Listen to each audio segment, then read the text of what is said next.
46º dia. Levítico 1. O Senhor Deus chamou Moisés e de dentro da tenda sagrada mandou que ele desse aos israelitas as seguintes leis a respeito dos sacrifícios. Se ele oferecer um animal do seu gado para ser completamente queimado no altar, então deverá ser um touro sem defeito, para que o Senhor o aceite. O homem levará o touro até a entrada da tenda sagrada. Ali, ele porá a mão na cabeça do animal, a fim de que seja aceito como sacrifício para conseguir o perdão dos seus pecados.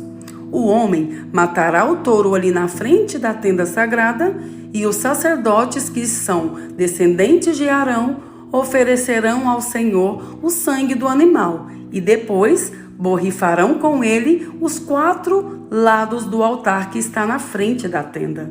Em seguida, o homem tirará o couro do animal e depois cortará o corpo em pedaços. Os sacerdotes acenderão fogo em cima do altar, arrumarão a lenha sobre o fogo e colocarão sobre ela os pedaços do touro, a cabeça e a gordura que cobre os intestinos. O homem levará os miúdos e as pernas do animal, que também serão queimados no altar. O sacerdote queimará o touro todo, como um sacrifício que tem um cheiro agradável a Deus, o Senhor. Se o homem oferecer em sacrifício a Deus um carneiro ou um cabrito, o animal deverá ser um macho sem defeito. O homem matará o animal na presença do Senhor no lado norte do altar, e os sacerdotes borrifarão os 4 lados do altar com sangue. Em seguida, ele cortará o animal em pedaços e o sacerdote os colocará junto com a cabeça e a gordura que cobre os intestinos no fogo que está em cima do altar. O dono do animal lavará os miúdos e as pernas, e estes também serão oferecidos em sacrifício. O animal todo será queimado como sacrifício que tem um cheiro agradável ao Senhor.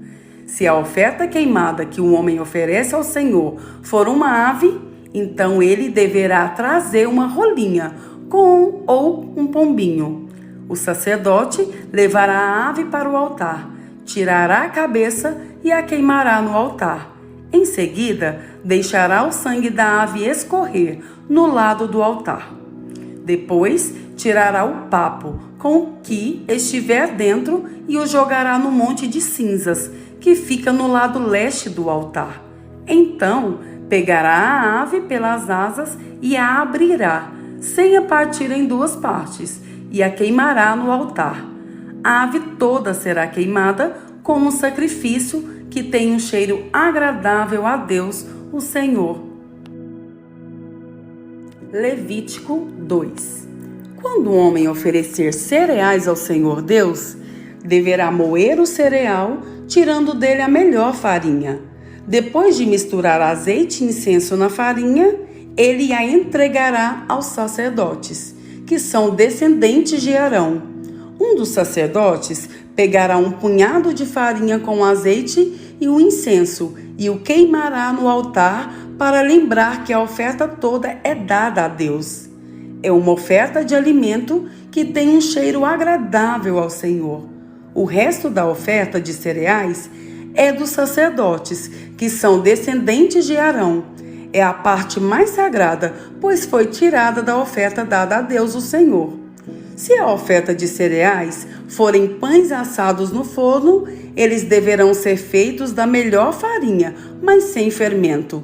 Os pães podem ser grandes, feitos de farinha misturada com azeite, ou então pequenos e achatados, passando-se um pouco de azeite por cima. Se a oferta forem pães assados na grelha, eles deverão ser feitos de farinha misturada com azeite, mas sem fermento. Quando fizer a oferta, o homem deverá partir o pão em pedaços e derramar azeite por cima. Se a oferta forem pães assados na frigideira, eles deverão ser feitos de farinha misturada com azeite. Apresente a Deus, o Senhor, essas ofertas de cereais. Entrega ao sacerdote e ele as levará ao altar. Ele pegará uma pequena pequena parte da oferta e a queimará no altar para lembrar que a oferta toda é dada a Deus. É uma oferta de alimento que tem um cheiro agradável ao Senhor. O resto da oferta de cereais é dos sacerdotes, que são descendentes de Arão. É a parte mais sagrada, pois foi tirada da oferta dada a Deus o Senhor. Nenhuma oferta de cereais será preparada com fermento. Nem fermento, nem mel deverão ser usados em nenhuma oferta apresentada a Deus o Senhor. Ofereça ao Senhor os cereais que forem colhidos primeiro, mas essa oferta não será queimada no altar. Tempere com sal todas as ofertas de cereais, pois o sal representa a aliança que Deus fez com o seu povo. Toda oferta de cereais deverá ser temperada com sal. Quando a primeira parte da colheita de cereais for oferecida a Deus o Senhor, leve grãos de espigas verdes, esmagados e torrados no fogo. Ponha azeite e incenso em cima dessa oferta. Aí, o sacerdote queimará no altar uma parte dessa oferta de cereais, junto com o azeite e o incenso, para lembrar que a oferta toda é dada a Deus, o Senhor. Marcos 2. Alguns dias depois, Jesus voltou para a cidade de Cafarnaum e logo se espalhou a notícia de que ele estava em casa. Muitas pessoas foram até lá e ajuntou-se tanta gente que não havia lugar nem mesmo do lado de fora, perto da porta. Então, enquanto Jesus estava anunciando a mensagem, trouxeram um paralítico. Ele estava sendo carregado por 4 homens, mas por causa de toda aquela gente, eles não puderam levá-lo até perto de Jesus. Então, fizeram um buraco no telhado da casa, em cima do lugar onde Jesus estava, e pela abertura desceram o doente deitado na sua cama. Jesus viu que eles tinham fé e disse ao paralítico: "Meu filho, os seus pecados são perdoados."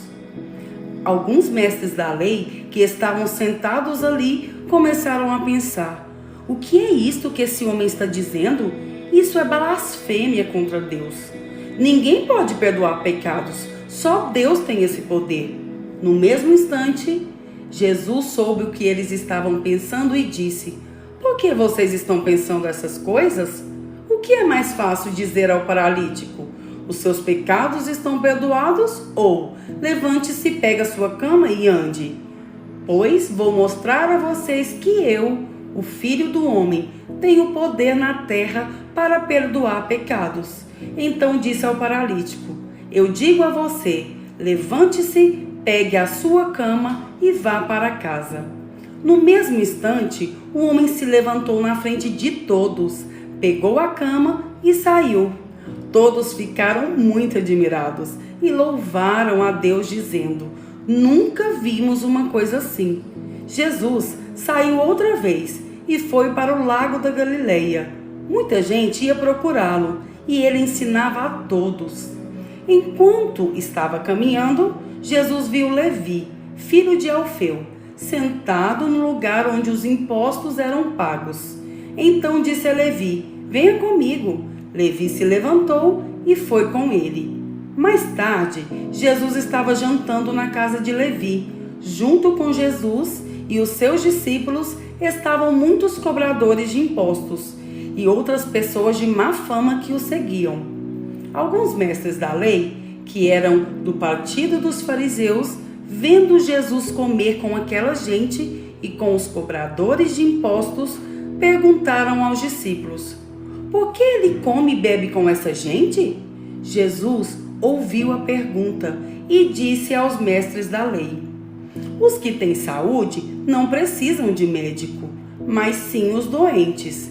Eu vim para chamar os pecadores e não os bons." Os discípulos de João Batista e os fariseus estavam jejuando. Algumas pessoas chegaram perto de Jesus e disseram a ele: "Os discípulos de João e os discípulos dos fariseus jejuam. Por que é que os discípulos do Senhor não jejuam?"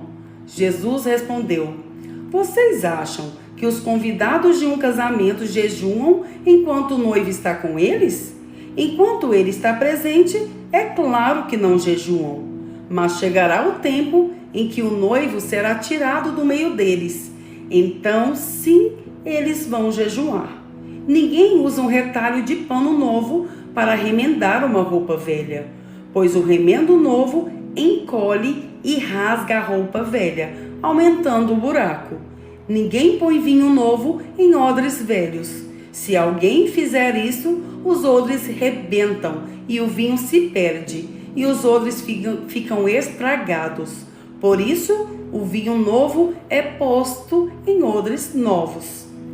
Num sábado, Jesus e os seus discípulos estavam atravessando uma plantação de trigo. Enquanto caminhavam, os discípulos iam colhendo espigas.